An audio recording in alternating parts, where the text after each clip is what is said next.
Unit 12, problem post number 4, complete the square. Be sure to fill out your pre-score, number 1 through 5, assessing your ability to complete the square before watching the video. This video's guest of honor will be a darkling with weird feet.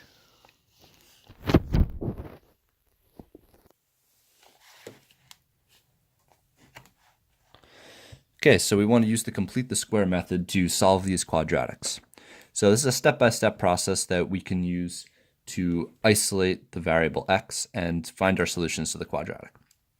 So the first thing I'm going to do is eliminate this c term. Eventually, I need to find a perfect square trinomial. The trinomial that's provided to me here does not happen to be a perfect square trinomial. So to do that, I'm going to add 3 to both sides of the equation, so I eliminate this c term, because this c term as it is just isn't cutting it. So I'll have x squared plus 2x is equal to 0. Now, in order to create the perfect square trinomial, I need to find 1/2 of b squared and add that to both sides. So this is going to require a little bit of side work.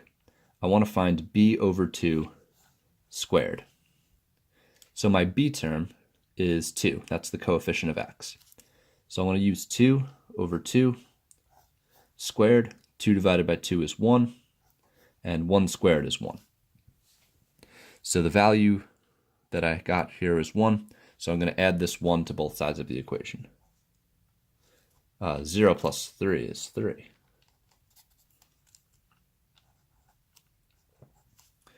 So I'll add 1 to both sides. I'll have x squared plus 2x plus 1 equals 3 plus 1 is 4.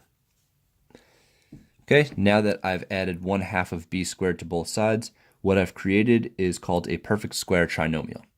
This is something special and significant because this trinomial can be represented as a binomial squared.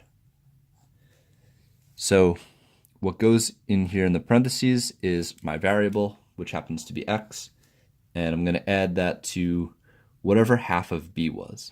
So I took my b, my 2, I divided it by 2, and I got 1. This was what b over 2 was, so that's what's going to go here in parentheses. It was a positive 1, so I'll put a plus 1. So this is equivalent, this x plus 1 squared.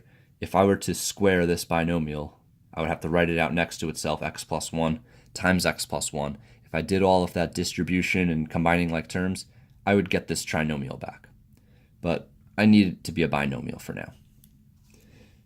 To solve for x from here, now that we have this quantity squared, I need to use the inverse operation. The inverse of squared is square root. So I'm going to square root both sides. When I square root both sides, on the left, I'm square rooting something that's being squared. These are inverses. I'm square rooting to undo the squaring. So they'll cancel each other out, and I'll just have x plus 1. Whenever you're the one to put in the square root or to use this inverse operation of square rooting, we need to consider both the positive and the negative root. So we have to put in the plus minus square root of 4. Because although the positive root, 2 squared is 4, this was a negative 2. If we squared that, that could also be 4. So we have 2 possible results from the square root of 4. It could be 2 or it could be negative 2. So in the next step, I'll evaluate this square root of 4. I'll have plus minus 2. And now to solve for x, I need to eliminate this constant. So I will subtract 1 from both sides. And let's move this work over here. So 1 minus 1 cancels out, and I'm just left with x. And now I have this negative 1 here. I'm not going to combine it with the 2 just yet, because since I got a perfect square, just like when we're using the quadratic formula, if you get a perfect square, you can actually split this into 2 equations and solve each, one with the plus sign and one with the minus sign. So let's do that here. X is equal to negative 1 plus 2, and I'll also have x is equal to negative 1 minus 2. So negative 1 plus 2 will give me a 1. That's one answer. And negative 1 minus 2 will give me a negative 3. So my roots are 1 and negative 3.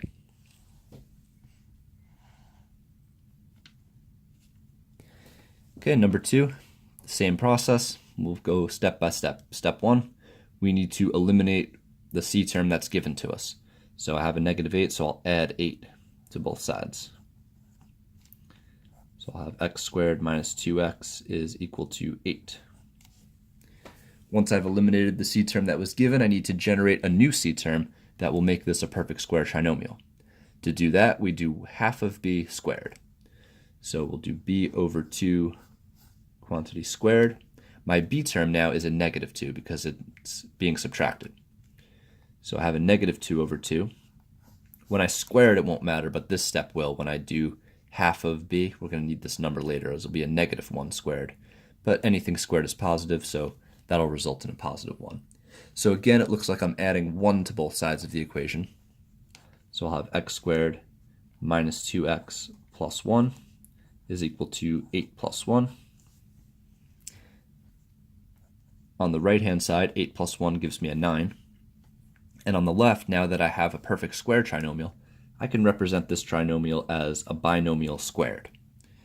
Remembering the trick to knowing what goes in the parentheses, it's whatever half of b was. So my letter here, my variable here is x. If I look to see what half of b was, -2 divided by 2 is a -1. Since it was a -1 this time, I'm going to have an x minus 1 in the parentheses. From here, we need to isolate the variable x. It's trapped in the parentheses being squared, so I need to use the inverse operation of squared, which is square root. So I will square root both sides of the equation. Square rooting something that's squared will cancel out, and I'll have just what's underneath, x minus 1. And whenever I'm the one to put in the square root, I need to use plus minus, representing the positive and negative root of 9. From here, we can isolate this variable and also take the square root of 9. So I'll add 1 to both sides, and I know that the square root of 9 is 3, so I'll have x is equal to 1 plus or minus, and the square root of 9 is 3. Again, we had a perfect square, so I can split this into 2 separate equations and solve each individually. So I'll have x is equal to 1 plus 3, and x is equal to 1 minus 3. 1 plus 3 is 4, and 1 minus 3 is -2. So here are my 2 solutions, x equals -2 and x equals 4.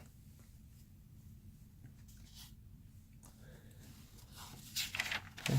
Got some more, 3 more on the back. Mr. Darkling with his weird feet. Okay, so step 1, eliminate the c term that is given to us. We'll subtract 22 from both sides.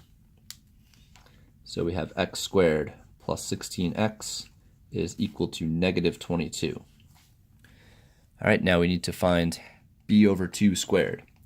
So b over 2 squared, my b term here is 16. So I'll have 16 over 2 squared. 16 divided by 2 is 8, and 8 squared is 64.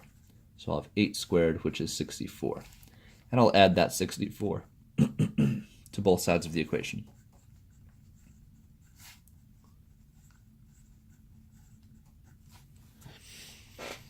Okay, from here, I've created my perfect square trinomial, and now I can represent this trinomial on the left as a binomial squared. The binomial is going to be x plus whatever half of b was. 16 divided by 2 is 8, so I'll have x plus 8. And -22 plus 64 happens to be 42.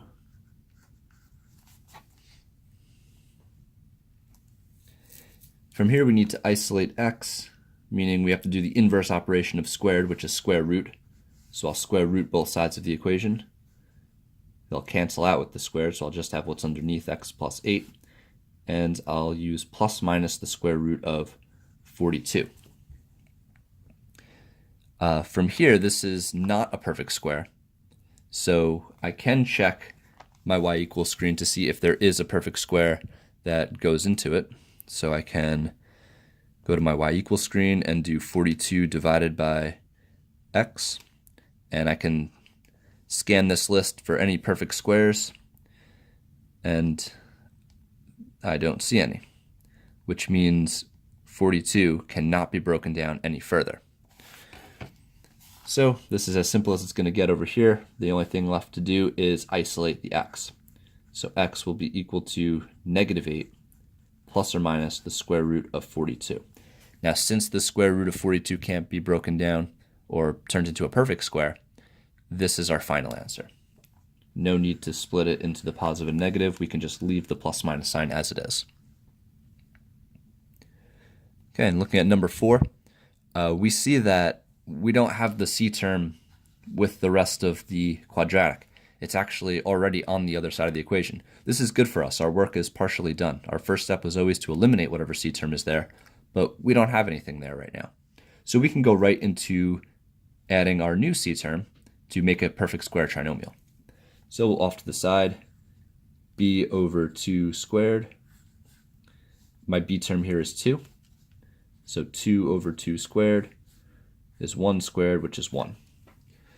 So we need to add a 1 to both sides of the equation to make this a perfect square trinomial.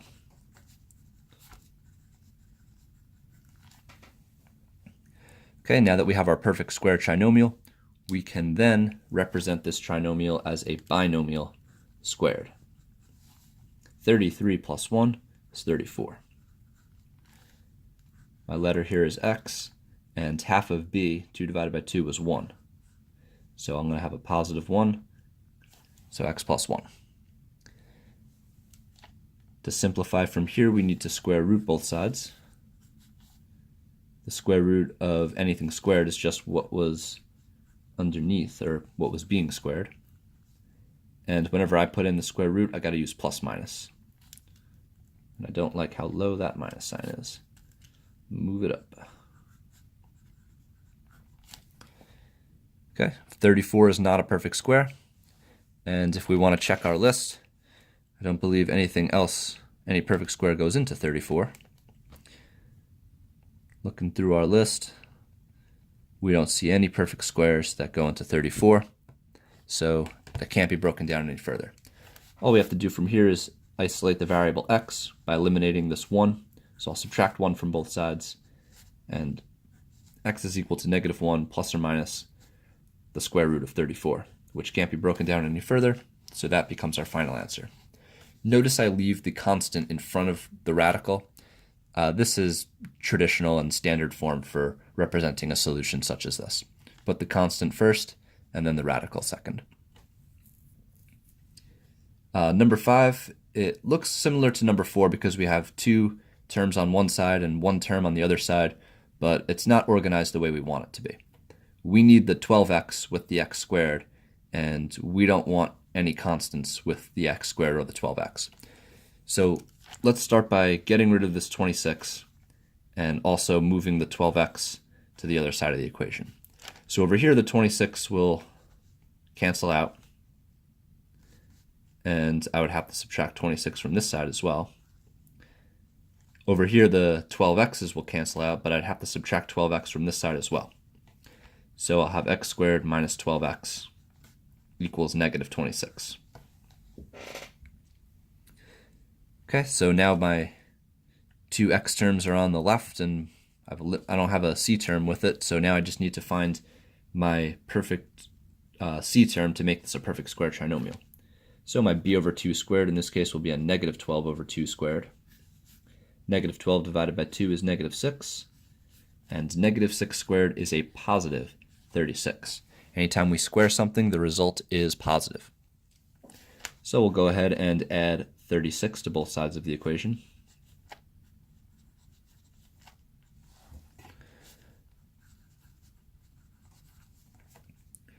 My perfect square trinomial can be represented as a binomial squared. -26 plus 36 is 10. My variable is x. Half of b was a -6, so I'll have x minus 6 in the parentheses. And from here, we can square root both sides. I'll remember my plus minus in front of the square root of 10. And to solve for x, we can add 6 to both sides. So we'll move our work over here. We'll have x is equal to regular 6, not -6, positive 6, plus minus the square root of 10. And 10 can't be broken down any further. There's no perfect square that multiplies to 10. So this is our final answer. Be sure to fill out your post score, number 1 through 5, assessing your ability to complete the square to solve quadratics after watching the video.